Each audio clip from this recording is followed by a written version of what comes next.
नमस्कार दोस्तों, मैं आकाश तिवारी आश्रित आईएएस के इस ऑनलाइन प्लेटफॉर्म में आपका स्वागत करता हूं। दोस्तों, हम लोग कुछ संविधान के कुछ महत्वपूर्ण निकायों को डिस्कस कर रहे थे विगत कई दिनों से। तो आज उसमें एक नया आयोग है जिसको आप सभी लोग भली भांति उससे रूबरू हैं। यूनियन पब्लिक सर्विस कमीशन, संघ लोक सेवा आयोग। संघ लोक सेवा आयोग पढ़ने से पहले जिन लोगों ने हमारे चैनल को सब्सक्राइब नहीं किया है वो सब्सक्राइब कर लें और बेल आइकन को दबाना ना भूलें। दोस्तों, संघ लोक सेवा आयोग से जुड़े हुए प्रावधान संविधान के भाग 14 में आर्टिकल 315 से 323 तक वर्णित हैं। तो ठीक है, हम लोग डिस्कस करते हैं यूनियन पब्लिक सर्विस कमीशन। अब हम लोग बात करते हैं कि भारत में सिविल सेवा का आयोजन कब से प्रारंभ हुआ। तो जैसा कि आप लोगों को पता है कि सिविल सेवा ब्रिटिश के जमाने से चली आ रही है। अंग्रेजों के समय से सिविल सर्विसेज का आयोजन किया जाता था। तो हम लोग कुछ उसके इतिहास में बात कर लेते हैं। भारत में सिविल परीक्षा का जन्मदाता लॉर्ड कॉर्नवालिस को कहा जाता है। Who is the father of civil services? Then replies Lord Cornwallis. अब हम लोग बात करते हैं कि भारत में इसका आयोजन कब स्टार्ट हुआ या फिर भारतीयों के लिए आयोजन कब स्टार्ट हुआ। तो 1853 में, सन याद रखिएगा आप लोग, 1853 में सिविल सेवाओं के आयोजन के लिए लंदन में प्रतियोगी परीक्षा का आयोजन किया गया जिसमें भारतीय भाग ले सकते थे। और दोस्तों, ये थोड़ा सा इंपॉर्टेंट प्रश्न बन सकता है कि 1863 में यानी कि 1863 में सत्येंद्र नाथ टैगोर भारत के प्रथम भारतीय बने जिन्होंने इस परीक्षा को उत्तीर्ण किया था। और दोस्तों, एक इसमें विवाद रहा, थोड़ा सा आप लोग इसको समझेंगे। 1877 में लॉर्ड लिटन ने के समय उम्र 21 वर्ष से घटाकर 18 वर्ष कर दी गई थी। यह विवाद में इसलिए रहा क्योंकि क्या होता है, भारतीयों को ग्रेजुएशन करते करते 19-20 साल हो जाते हैं और इन्होंने आयु कितनी रखी थी? 18 वर्ष, जिसके लिए एक महत्वपूर्ण राजनीतिक संगठन बना था जिसका नाम था इंडियन लीग। 1876 में यह बनाया गया था जिसका मुख्य उद्देश्य था इसका विरोध करना, जिसको शायद सुरेंद्र नाथ बनर्जी द्वारा बनाया गया था। और इसने इसका विरोध किया और 21 वर्ष की आयु जो 18 वर्ष कर दी गई थी इसको बाद में फिर से बढ़ाया गया और 1923 यानी कि 1923 में प्रथम बार भारत में इस सेवा का आयोजन, इस परीक्षा का आयोजन किया गया। तो ठीक है, हमने भारत में सिविल सेवाओं से जुड़ी हुई विभिन्न जानकारियां, महत्वपूर्ण बिंदुओं को डिस्कस किया। अब लोग बात करते हैं union public service commission. Actually union public service commission के रूप में स्थापना नहीं होती क्योंकि फेडरल वहां पे बोलते हैं। जो ब्रिटिशियर्स थे, जो इंग्लैंड के लोग थे, जो ब्रिटेन के थे, वो फेडरल शब्द का यूज करते थे। तो इन्होंने भारत शासन अधिनियम 1935 के तहत फेडरल पब्लिक सर्विस कमीशन का गठन किया था और इसी के तहत प्रांतीय लोक सेवा आयोग का गठन किया था जिसको आज हम लोग पीएससी बोलते हैं, मतलब state PSC, public service commission. और 26 जुलाई 1950 जब अपने देश में संविधान को पूर्णतः लागू किया गया तो इसको आर्टिकल 315 से 323 के बीच में रखा गया और 315 के तहत इसे संवैधानिक मान्यता प्राप्त की। यानी कि ये संवैधानिक निकाय, कॉन्स्टिट्यूशनल बॉडी है। तो अब हम लोग इससे जुड़ी हुई बातें और डिस्कस करते हैं और यहां से चलते हैं आगे। लोक सेवा आयोग की संरचना, स्ट्रक्चर एंड अपॉइंटमेंट से संबंधित हम लोग जानकारियां एकत्रित करते हैं कि स्ट्रक्चर क्या होगा। तो यूपीएससी में एक अध्यक्ष होता है और 10 सदस्य होते हैं। इसको थोड़ा सा आप लोग याद रखिए, एक सदस्य, एक अध्यक्ष और 10 सदस्य। और इनकी नियुक्ति राष्ट्रपति करता है और वे सदस्यों की संख्या में परिवर्तन कर सकता है। तो यह अधिकार किसका है पूछा जा सकता है। और राष्ट्रपति किसकी सलाह से करेगा? वो तो आपको पता है कि वास्तविक कार्यपालिका की शक्तियां किसके पास होती हैं? प्रधानमंत्री के पास या मिनिस्टर ऑफ काउंसिल, मंत्री परिषद के पास में। तो दोस्तों, संविधान से अगर हम लोग बात करें कि इसकी योग्यता क्या होनी चाहिए, मतलब ये इनकी योग्यता क्या है, तो संविधान में योग्यता संबंधी कोई प्रावधान नहीं दिया गया है। यह थोड़ा सा याद रखने योग्य बात है कि संविधान में यूपीएससी के अध्यक्ष और सदस्यों के चयन हेतु कोई भी योग्यता का प्रावधान संविधान में नहीं दिया गया है। यह राष्ट्रपति के विवेक पर आधारित है, यानी कि जो है राष्ट्रपति किसको अपॉइंट कर सकता है। परंतु यह एक ऐसी धारणा है कि आधे से अधिक सदस्य भारत व राज्य सरकार के अधीन कम से कम 10 वर्षों तक कार्य करने का अनुभव रखते हो, यानी कि एक्सपीरियंस 10 वर्ष होना चाहिए। जो राज्य सरकार या केंद्र सरकार के अधीन 10 वर्षों तक किसी पद पर रहा हो। तो हम लोग डिस्कस करते हैं यहाँ पे पदावधि और पद रिक्तियां, टर्म एंड रिमूवल कैसे किया जा सकता है। एक तो अगर हम लोग बात करें कि 6 वर्ष और 65 वर्ष, यानी कि 6 वर्ष तक इसका कार्यकाल रहेगा। अगर 65 वर्ष आयु पूरी हो जाती, इनमें से जो भी पहले होगा उस आधार पर ये इसका पद रिक्त हो जाएगा। और बात करते हैं, और ये चाहे अगर तो वो राष्ट्रपति को अपना त्याग पत्र दे सकता है, यानी कि राष्ट्रपति को अपना रिजिग्नेशन दे सकता है। अब अगर हम लोग बात करें कि इसको हटाया किन आधारों पर जा सकता है, तो इसको हटाने का आधार केवल एक साबित कदाचार के आधार पर, और इसको हटाने से पहले राष्ट्रपति उच्चतम न्यायालय से सलाह लेगा, और न्यायालय अगर उसको दोषी पाता है और उसने यह सलाह दी कि इसे हटा देना चाहिए, तो यह बाध्यकारी रूप से राष्ट्रपति हटाने के लिए बाध्य है। मतलब उच्चतम न्यायालय की यह सलाह केवल सलाह नहीं है, बल्कि यह बाध्यकारी सलाह है। और भी कई आधार है, जैसे दिवालिया हो जाने पर, मानसिक विकृति हो जाने पर वो अपना कार्य नहीं कर पाता, और लाभ के पद को ग्रहण करने पर, यानी कि कोई ऐसा पोस्ट धारण नहीं कर सकता, लाभ का पद धारण नहीं कर सकता, जो समय समय पर जो है राष्ट्रपति या राज्यपाल डिसाइड करते हैं कि लाभ का पद किसे कहा जाएगा, किसे नहीं कहा जाएगा। तो ठीक है, हम लोगों ने अभी प्रावधान पढ़े पदावधि व पदरिक्तियां, और ऊपर हम लोगों ने स्ट्रक्चर ऑफ अपॉइंटमेंट पढ़ा। तो हम लोग चलते हैं यहां से आगे, और अब हम लोग देखेंगे इससे रिलेटेड आर्टिकल क्या है। मैं चाहता तो कुछ इंपॉर्टेंट आर्टिकल दे सकता था, परंतु मैंने इसलिए नहीं दिया क्योंकि पीएससी का कोई भरोसा नहीं है। यूपीएससी तो इस तरीके से क्वेश्चन नहीं पूछता, लेकिन जो स्टेट पीएससी है वो कहीं से भी आर्टिकल उठा लेते हैं। तो हमें शॉर्टकट ना ले जा करके पूरे कॉन्स्टिट्यूशनल ये आर्टिकल पढ़ने पड़ेंगे। तो दोस्तों, बहुत आसान तरीका इनको याद करने का मैं आपसे डिस्कस करूंगा, आप लोग एक एक पॉइंट करके समझते जाइए। इसमें संघ लोक सेवा आयोग तथा राज्य लोक सेवा आयोग के बारे में 315 के तहत कहा गया है।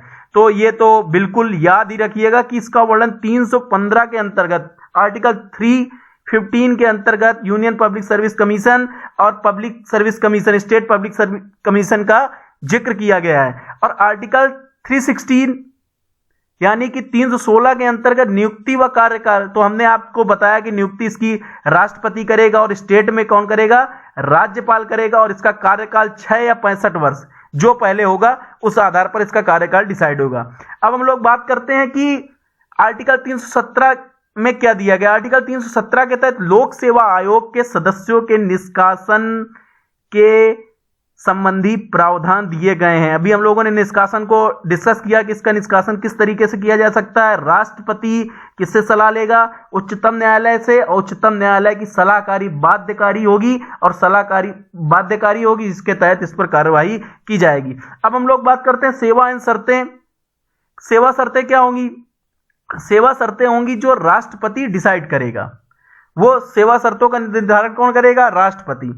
अब एक बहुत ही महत्वपूर्ण आर्टिकल है, आर्टिकल 319 यानी कि 319 319 के अंतर्गत पुनर्नियुक्ति व सेवानिवृत्त होने के बाद लाभ के पद से जुड़े प्रबंधन निर्बंधन। तो दोस्तों क्या है कि इसको थोड़ा सा आप लोग ध्यान से समझिएगा कि जब ये सेवानिवृत्त हो जाएंगे, यानी कि जब इनका जो अध्यक्ष होगा वो सेवानिवृत्त हो जाएगा, तो किसी भी केंद्र सरकार और राज्य सरकार के अधीन लाभ के पद को ग्रहण नहीं कर सकता, बल्कि जो सदस्य होंगे, सदस्य अध्यक्ष भी बन सकते हैं। यानी कि सदस्य के पास एक ये है कि वो अध्यक्ष बन जाए, यानी कि यूनियन पब्लिक सर्विस कमीशन का कोई एक सदस्य है वो अध्यक्ष बन सकता है, लेकिन अध्यक्ष है यूनियन पब्लिक सर्विस कमीशन का, वो सदस्य नहीं बन सकता, वो किसी भी राज्य लोक सेवा आयोग का अध्यक्ष नहीं बन सकता। और इनके जो सदस्य हैं वो स्टेट पीएससी के, यानी कि राज्य लोक सेवा आयोग के अध्यक्ष के पद पर नियुक्त हो सकते हैं। कौन? सदस्य। और स्टेट पीएससी के जो अध्यक्ष हैं वो यूपीएससी के अध्यक्ष के रूप में नियुक्त हो सकते हैं। यह आर्टिकल थोड़ा सा याद रखिएगा, इससे जुड़े हुए प्रावधान। लेकिन किसी भी स्थिति में यूनियन पब्लिक सर्विस कमीशन संघ लोक सेवा आयोग का अध्यक्ष पुनः नियुक्ति का पात्र नहीं होगा। ये इसलिए प्रावधान बनाया गया है कि ये स्वतंत्रता और निष्पक्षता के साथ कार्य करे।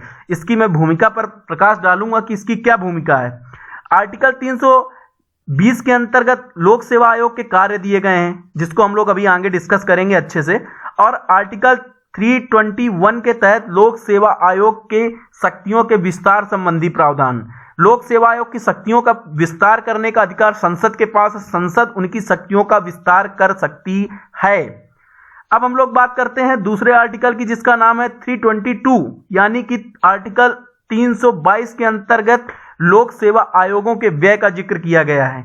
एक्चुअली ये आर्टिकल थोड़ा सा इंपॉर्टेंट नहीं है, लेकिन हम इसको एज ए आर्टिकल याद रखेंगे कि लोक सेवा आयोगों के व्यय से जुड़े हुए प्रावधान किस आर्टिकल में दिए गए हैं, तो आप लोग तुरंत क्वेश्चन बनाएंगे और लिखेंगे। और 322 अब आर्टिकल बात कर लेते हैं। आर्टिकल 323 लोक सेवा आयोग की रिपोर्ट, यानी कि जो संघ लोक सेवा आयोग होगा वो अपनी वार्षिक रिपोर्ट राष्ट्रपति को सौंपेगा। ये उसका कार्य है, ये उसकी जिम्मेदारी है। तो दोस्तों अब ये प्रश्न उठता है कि ये मैंने आर्टिकल आपको बताया सारे फैक्चुअल हैं, तो फैक्चुअल इसलिए बताया क्योंकि इससे संबंधित क्वेश्चन इस प्रकार से पूछे जा सकते हैं। आर्टिकल 315, 316, 317 इनके सामने इनके आर्टिकल से संबंधित प्रावधान लिख दिए और क्वेश्चन पूछा जा सकता है कि इनमें से किसका सही मिलान नहीं है, तो फिर आपको थोड़ा सा परेशानी होगी अगर मैं इंपॉर्टेंट आर्टिकल बता देता। फिर भी मैं बताता हूं, 315 इंपॉर्टेंट है, इसके बाद 319 इंपॉर्टेंट है और 323 इंपॉर्टेंट है। अगर इन इंपॉर्टेंट पे बात करें तो तीन आर्टिकल को महत्वपूर्ण ढंग से याद रखिएगा, लेकिन पीएससी का कोई भरोसा नहीं, तो मैं आपसे यही कहूंगा कि इनको आर्टिकल को आप एक दो बार रिवाइज कर लेंगे और एज इट इज आप इसको याद रखेंगे। तो ठीक है, अब हम लोग थोड़ा इसी आर्टिकल से जुड़े हुए प्रावधानों पर चर्चा कर लेते हैं। सेवा शर्तें और वेतन, तो मैंने कहा था नियुक्ति के बाद सेवा शर्तों में अलाभकारी परिवर्तन नहीं होगा और इसके वेतन और भत्ते, यहां पे भारत लिख गया, इसको भत्ते देखिएगा, भत्ते संचित निधि पे भारित होंगे। यानी कि जो भारत की संचित निधि है जिसका जिक्र आर्टिकल 266 के अंतर्गत किया गया है, तो संचित निधि पे भारित होंगे, यानी कि इसमें कटौती नहीं की जाएगी और संचित निधि पे भारित व्यय पर संसद डिस्कस तो कर सकती है परंतु वोट देने का अधिकार नहीं है। ये चीज आप लोग याद रखिएगा और इसका आर्टिकल भी अच्छे से याद रखिएगा, 266। तो ठीक है, अब अपन लोग इसके कार्यों की बात कर लेते हैं। तो अखिल भारतीय सेवाओं, केंद्रीय सेवाओं, केंद्र शासित राज्यों की नियुक्ति हेतु सेवाएं, तो इसके संबंधित एग्जाम जो कराना होता है यूपीएससी कराती है, आईएएस हो गया, आईएफएस हो गया, आईपीएस हो गया और सीएपीएफ हो गया। केंद्र शासित राज्यों की जो पीएससी है यही लोग आयोजन कराते हैं। और लोक सेवाओं में होने वाली भर्ती के तरीकों के बारे में राष्ट्रपति को सलाह देने का कार्य कौन करता है? लोक सेवा आयोग करती है। तो अब हम लोग बात करते हैं आर्टिकल 323। ये हम लोगों ने आपको डिस्कस कर चुके हैं कि इसमें राष्ट्रपति को अपनी रिपोर्ट कौन देगा? संघ लोक सेवा आयोग। इसी तरीके से राज्य के लिए किसको देगा? राज्य लोक सेवा आयोग देगी किसको? राज्यपाल को। आयोग की प्रकृति सलाहकारी होगी, ये एडवाइजरी है, मतलब इसके कोई जैसे इसने सलाह दी तो राष्ट्रपति इसको मानने के लिए बाध्य नहीं है, ये एडवाइज कर सकता है कि हम चीजें और बेहतर कैसे कर सकते हैं। और हम लोग अब यहाँ पे डिस्कस कर रहे हैं तो एक चीज डिस्कस कर लेते हैं कि इसकी भूमिका क्या है। एक्चुअली हम लोग अगर बात करें कि अब हम लोग यहाँ पे डिस्कस कर रहे थे तो एक चीज और डिस्कस कर लेते हैं यूपीएससी की भूमिका के बारे में। तो एक्चुअली यूपीएससी की भूमिका क्या है कि यूपीएससी का कार्य है राज्य के कार्य क्षेत्र के अनुरूप योग्य, दक्ष और बौद्धिक क्षमता के युक्त सिविल सेवकों की भर्ती कराना। यानी कि आप देखेंगे कि देश का जो संचालन कर रहे हैं वो कहीं ना कहीं ब्यूरोक्रेट्स कर रहे हैं, तो इस संस्थान की ये नैतिक जिम्मेदारी है कि वो लोकतांत्रिक मूल्यों का संरक्षण करके मानव संसाधन का भी विकास करें। आप देखते हैं कि इन परीक्षाओं में जब लोग तैयारी करते हैं तो विभिन्न क्षेत्रों का ज्ञान अर्जन करते हैं, जिससे ह्यूमन डेवलपमेंट भी होता है, मानव विकास संसाधन के रूप में डेवलप होता है। तो जब आप पाएंगे कि इसकी एक महत्वपूर्ण भूमिका ये दो जैसे आपने डिस्कस करी है, और ये भ्रष्टाचार मुक्त भर्ती कराता है। आपने देखा होगा, कभी नहीं सुना होगा कि यूपीएससी का कोई पेपर आउट हो गया। और भाई भतीजावाद को दूर रखना इस आयोग की महत्वपूर्ण जिम्मेदारी है।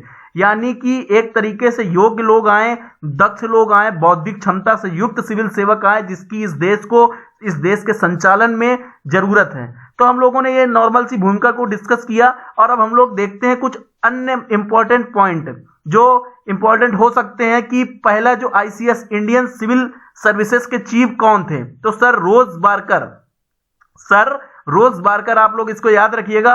और first chief of UPSC of independent India H K. Kripalani. आजाद भारत के, स्वतंत्र भारत के यूपीएससी प्रथम चीफ कौन थे? एच.के. कृपलानी। एट प्रेजेंट, यानी कि ये मैं आज वीडियो 15 को शूट कर रहा हूं, 15/11/2020। तो आज के दिन यहाँ पे एट प्रेजेंट जो इस समय जो यूपीएससी चीफ हैं वो प्रदीप कुमार जोशी जी हैं। तो ठीक है, आप लोग इन सब प्रावधानों को याद रखिएगा, ये इंपॉर्टेंट क्वेश्चन है। और अब हम लोग मिलते हैं अगली श्रृंखला में।